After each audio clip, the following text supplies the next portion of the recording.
มื้อนี้พัดเปลี่ยนบรรยากาศอีกอู้บรรยากาศยามแรงอยู่ที่บ้านคำวงศาหรือว่าบ้านนาเสือกพี่น้องสบายดีพี่น้องเบิร์ดสุขุสุคนทางฝ่ายในและก็ต่างประเทศยินดีต้อนรับเข้าสู่ช่องบัวเงินบ่าวลาวเส้นเก่าเหมือนเคยพี่น้องเนาะพบพอกันมื้อนี้เปลี่ยนบรรยากาศพี่น้องพัดเปลี่ยนบรรยากาศคือมาถ่ายคลิปภายในบ้านเนาะพอดีทางบ้านนี่มีงานคอนเสิร์ตอ่าถือว่าตั้งแต่บัวเงินใหญ่มากนี่ก็หากะปีนี้แหละเนาะประมาณ10-20ปีเลยเนาะแต่สมัยก่อนตั้งแต่รุ่นยุคเทปยุคกาเซ็ตหรือว่าแผ่นซีดีในยุคนั้นมีค่าโต้การเข้าชมการแสดงภายในงานเขาเสพเนาะมื้อนี้พอดีมีอ่าคอนเสิร์ตอยู่ทางเมืองผู้วงอยู่ที่บ้านคำวงศาหรือว่าบ้านหน้าเสือกพี่น้องกะบ่เงินก็ได้มาถ่ายทำภาพบรรยากาศในตอนแรกมื้อนี้กะมาพากรถอยู่เฮือนน้องทรายมุ่นเพิ่นคนบ้านเฮานี่แหละมาเอาเมียอยู่บ้านนี่อ่าเจ้าของเจ้าของบ้านเพิ่นยังอยู่ในเฮือนพุ่นแหละปอกปอกแป๊กแป๊กจักเฮ็ดแนวใดดอกเฮาพากรถอยู่เฮือนเพิ่นก่อนเพราะว่าเฮาสิบ่เมื่อค่ำดอกเอ่อพี่เอาลูกเอาเมียแหละเป็นพ่อครัวได้บัดนี่เอามื้อแรกนี่สิบ่ไปเบิ่งบ่ไปเขาเว้าแล้วบ่ว่าค่าโตเท่าใดเขาเบิ่งหั่นยังบ่ฮู้บ่พอดีอาจสิไปถามนักห้องเพิ่นก่อนบัดนี้อ่าอันนี้คือน้องชายอยู่บ้านเฮาแหละพี่น้องมาสร้างครอบครัวอยู่ทางนี้อ่าบัดเฮือนอันนั้นตะเซกได้อยู่ไสเมียตะเซกอยู่ใต้ข่อยเห็นตอนนั้นดอกข่อยสิจื้อๆก็เลยย่างมาหานี่ก็ว่าตะมุ่นนี่คือสิแม่นเมื่อบ้านเออและเห็นเจ้ากับพ่อแล้วนะไปพี่น้องตั้งแต่ตอนเฮาเป็นสมัยเด็กน้อยตอนนั้นบ่มีเงินจ้างเขาไปเบิ่งคอนเสิร์ตเขาแสดงสมัยนั้นก็มีสามไอ้น้องหนูห่วงและก็พรศักดิ์สองแสงเพิ่นเนาะพอเพิ่นที่เสียไปแล้วเนาะหรือว่าคนบนฟ้าเพิ่นขอเอ่ยชื่อเพิ่นแหน่ขออนุญาตเอ่ยชื่อเพิ่นเด้อเนาะกะหลังเห็นปีนี้มีการแสดงเนาะอยู่ทางนี้ก็เป็นอย่างที่เห็นเนาะชนบทพอสมควรกะห่างไกลจากตัวเมืองกะหลายกิโลพอสมควรได้บ้านนี้สิพาเลาะเบิงเลาะชมบรรยากาศอีกเชื่อหนึ่งอยู่ทางนี่ยามแรงก็จะมีคนเขาเจ้ามาแต่เวียกแต่งานได้ไปเฮ็ดเวียกเฮ็ดงานอยู่สวนอ้อยสวนกล้วยเดี๋ยวเฮาสิไปติดตามเบิงสิไปสัมภาษณ์นักร้องเพิ่นก่อนบัดนี้เฮาได้รู้จักกับนักร้องเพิ่นสร้างนี่ก็สิไปถามลองเบิงค่าโตะคนหนึงล่ะจัดกีบนะหรือว่าเท่าใดนะอีทาเบิง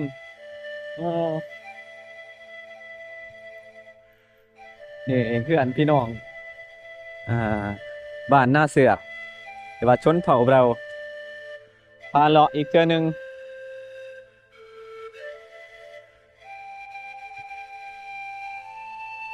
กะเขื่อนซ่านบ้านซองก็ยังแบบบ้านเฮาแล้วก็เส้นทางภายในบ้านก็ยังเป็นทางแบบดังเดิมอยู่มาแต่สวนอ้อยคือว่าหลายคนอยู่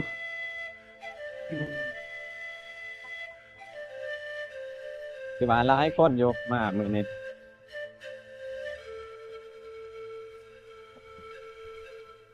เขาก็มีคนรู้จักอยู่ภายในงานนี่เรียกว่าเป็นคนที่ห้องเพลงเลยก็มีการมาแสดงสินค้าและมาขายเครื่อง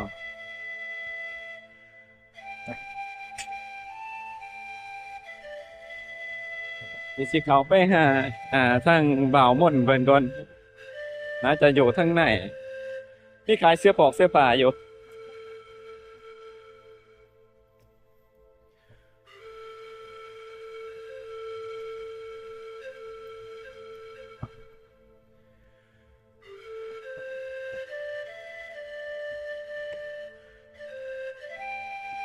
กับบ่ฮู้ว่าบ่าวม่อนเพิ่นอยู่ทางใดนี่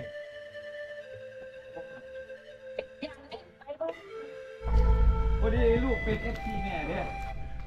ติดตามฟังเพลงอยู่ลูกอยู่พี่อยู่ไสเสถาอยู่อัตตปือนะโดยก็เห็นตัวจริงแม่เราก็เห็นตัวจริงงามกว่าในรูปอีกเอ้า ย่องเนาะ ขออนุญาตถ่ายนำเด้อเอาถ่าย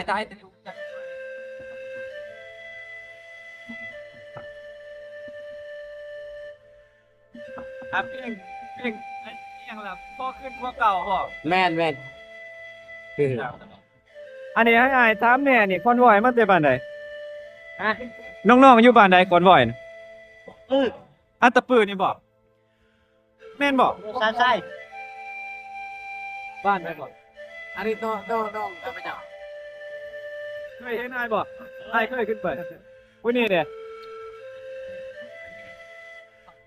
เมืองพุนทองถือว่ามาใกล้เนาะก็เห็นพี่น้องอันนี้คือเจ้าของเพลงโอคืนผัวเก่าเนาะเจ้าของเพลงของโอคืนผัวเก่าไผมักฟังเพลงลาวกะมื้อนี้เฮาพา FC มาเบิ่งตัวจริงแหละงามกว่าในรูปพี่น้องเอ้ยแม่ดอกอ้อเพชรผู้ไทยเพิ่น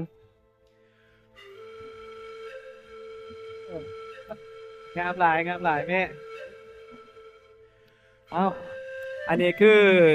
งานคอนเสิร์ตอยู่ทางเมืองพุงเนาะอยู่ชนบทลาวเฮา ไอ้ที่พาไปเบิ่งสาวหางเครื่อง ได้บ่ป้าไปถามจักก่อนตั้งแต่ตอนค่อยยังน้อยได้มีคอนเสิร์ตเนี่ยตั้งแต่ตอนอายุ14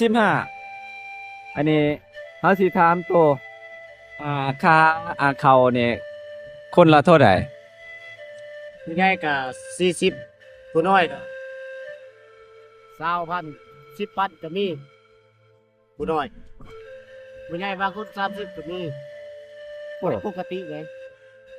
อีกใส่ตามคนมาอ๋อ โอ้40,000กีบ แม่น ตัวหัวคนหนึง แม่น แต่ว่าเฮามันผู้ใหญ่กับเด็กน้อยมันแตกต่างกัน เด็กน้อยเท่าใด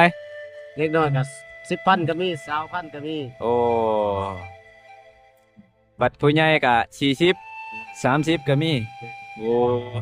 อันนี้อ้ายอยากรู้ว่าแบบว่าค่าตัวของนักร้องนี่เด้เพิ่นไหลจังได๋ อันนี้ปกติแต่บางคนก็มี400,000ก็มี300,000ก็มี200,000ก็มียิงใส่ตามเฮาลบกันแล้วก็เฮาลบกันเอง อ๋อบัดตอนเฮาเข้าไปเนี่ยมันมีผู้ยามประตอกประตูคือกันเนาะ แม่นมีผู้ขายปีก ผู้ขายปีเนี่ยผู้ใดแบบว่าเจ้าของวงบ่เลยว่าหัวหน้าวงแบบว่าหลังจากเฮาได้อ่าเงินแล้วแม่นเอามาแบ่งปันหรือว่าเอามาให้แบบว่านักร้องแต่ละคนน่ะนะ แม่นจ่ายแต่จ่ายเพียงว่าสมมุติว่าค่าตู้จ่ายค่าตู้ว่าทันทีสมมุติว่าค่าตู้ก็200,000ก็จ่ายแต่เพียง200,000 เออ สมมุติว่าเฮาบ่ได้ลงงานนี่ว่าบ่ได้สมมุติว่าบ่ได้เสพก็บ่ได้หยังเลยมีแต่ไปซื่อ คันบ่ได้เสพบ่ได้ร้องเพลงก็บ่ได้บ่ ๆบ่ แบบว่ากินอยู่นี่แม่นนำหัวหน้าวงเลยบ่กินนำเพิ่นเลย เดินซ้ายนี่ตลอด ทีมงานตลาดนัดนี่แม่นเบิดบ่ทีมงานเดียวกันบ่ แม่น โอ้แม่นมาเป็นทีมเนาะบัดคนทางนี้เด้อยู่ไส สาวห้างเครื่องอยู่โพนทอง โอ้เรามาจากคนมากับพัวบ่ บ่คนโสดได้หาเด้อ บ่โอ้เอาคิดเห็นหยังไปบางอย่างคิดว่ามีผู้บ่าวคือน้องนี่แม่นตาได้มาห้องเพลงนี่200,000ตลอด บัดนางเครื่องเด้ ประมาณ150,000 โอ้ก็ถือว่าหลายเติบเนาะดีกว่าเฮาเฮ็ดเวียกกลางเว้นเนาะ อันนี้ยังเริ่มแต่8:00 น11:00 นปิด โอ้ ประมาณเชิงบ่4ชั่วโมงเสร็จจักโมงเปิด 8โมง8โมง51โมง แม่น 8 9 10 11พูดกินข้าวก่อนไป เฮ้ย อันนี้ก็เป็นโรงเรียนของนักเรียนอยู่ทางบ้านนาเสือกก็สิประมาณนี้ข้างหลังก็มีสระน้ำเดี๋ยวมาเบิ่งมีปู่มีป่าบ่น้องนี่เฮาก็มาเป็นครั้งแรกได้เข้ามานี่อืม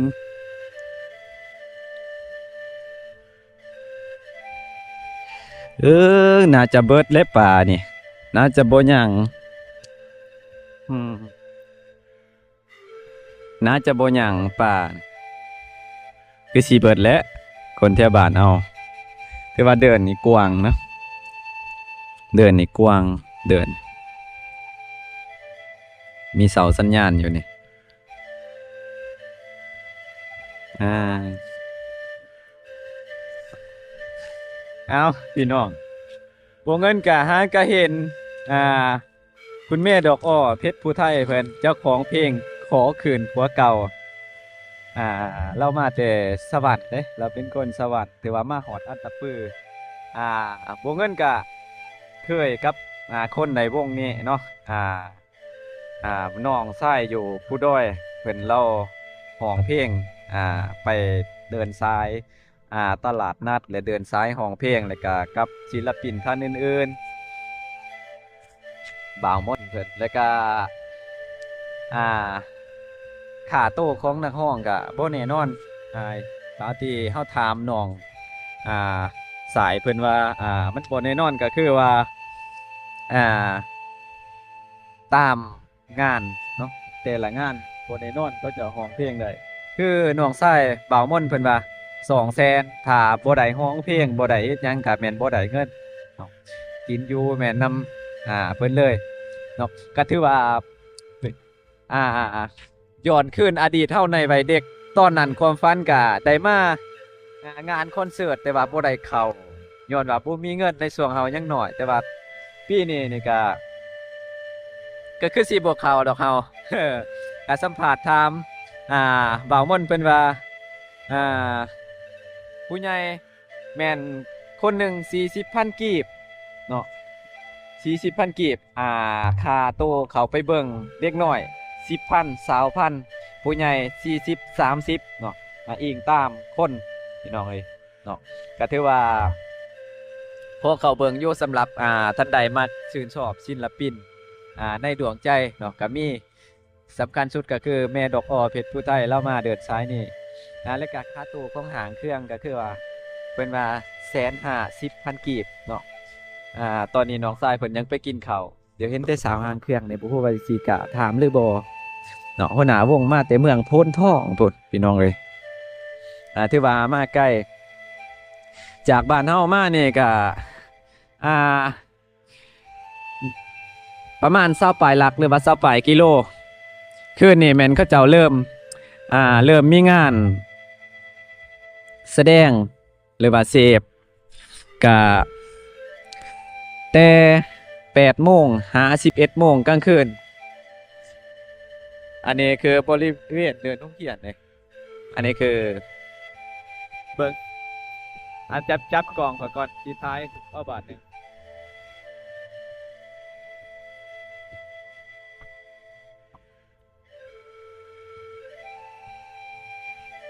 บรรยากาศคอนเสิร์ตที่บ้านนาเสือกพี่น้อง เดี๋ยวเขาสิพาเขาไปเบิ่งทางในเนาะถามน้องชายเพิ่นมาแล้วบ่เป็นหยังแม่นบ่ โดยมันเป็นหยัง ไปส่องเบิ่งได้บ่ ได้ เพราะว่าเพิ่นบ่ทันเปิดการแสดง แมน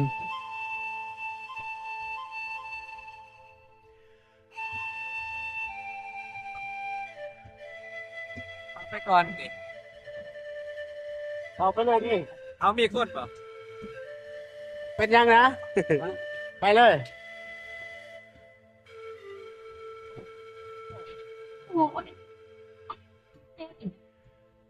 คือว่ามันจะคุย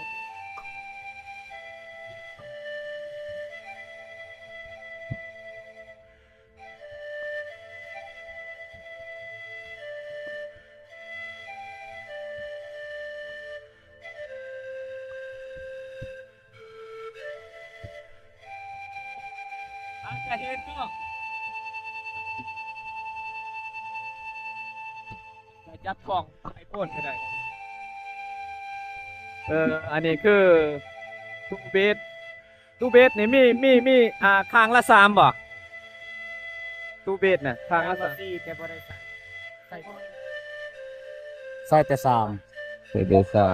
3อันนี้คืออันน่ะเฮาสิเข้าไปมอได้บ่ ได้ ไปอันน่ะนักห้องเพิ่นแม่ดอกอ้อแล้ว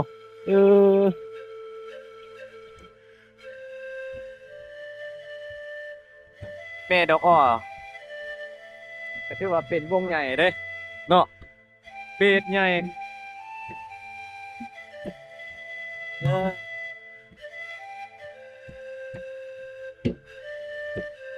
ถือว่าดังแฮงเลยเนาะ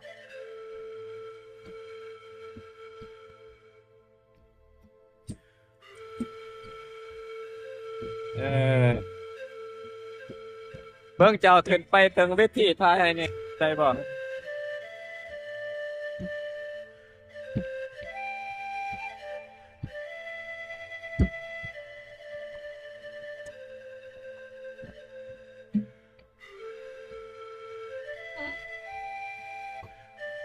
ี่พี่น้องแข่งนี่เสิร์ฟบ้านงานเสิร์ฟเนาะผมกับทีมงานในดอกออกเป็นผู้ไทยพี่น้องว่าขโมยวะดิโอ้ซื้อยังเหรอโอ้บ้านไหนโสดเหรอโอ้โสดเด้อเอฟซีปะบัวเงินนครก็โสดเด้อแรงเนาะพอกันไปแรงพี่น้อง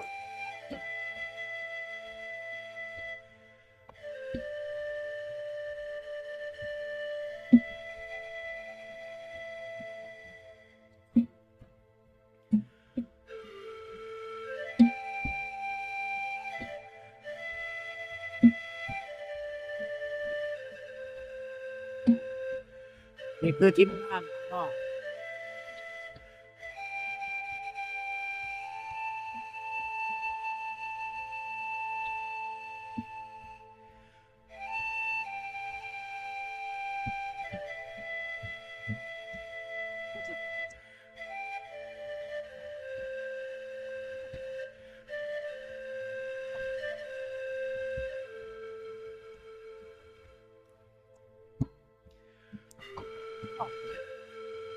คือว่าแสงสีอลังการอยู่ก็แล้วก็เดือนนี้ก็คนก็สิเข้ามาได้หลายเติบเนาะเอออันนี้ก็คืออันนี้แม่ดอกอ้อพี่น้องเจ้าของเพลงขอคืนผัวเก่ารายการนักร้องรวมหลายๆท่านในตอนนี้เอาเดี๋ยวเฮาก็สิลงทางใดทางลงเลยลงทางเดิมบ่ดอกไฟแสงสีแล้วก็หลายอยู่ว่าคักเด้ผู้ใดมักม่วนมาหน้าเวทีโลดแม่นบ่กินกับเขามาได้บ่ได้เพราะว่าเป็นอีกคลิปหนึ่งที่เกิดขึ้นและมีในบ้านเฮาสมัยนี้ส่วนหลายเขาแบบว่าเบิ่งตั้งอยู่ต่อหลายกว่าเนาะอันนี้มันเป็นการแสดงสดและก็ได้เห็นตัวจริงนักร้องผู้ใดที่ชื่นชอบก็มาเห็นน้องชายเพิ่นเองก็นักร้องคือกันนักร้องทีมเพิ่น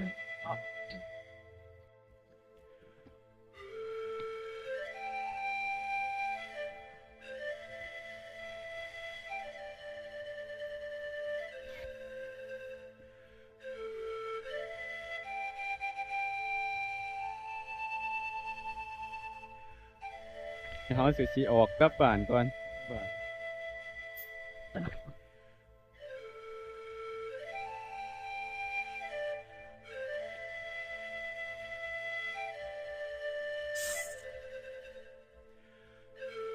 คำเมิดจะอยู่เขตนอกก็สิประมาณนี้พี่น้อง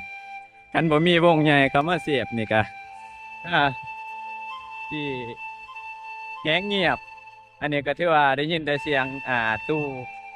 วงคอนเสิร์ตเขาคือว่าอ่า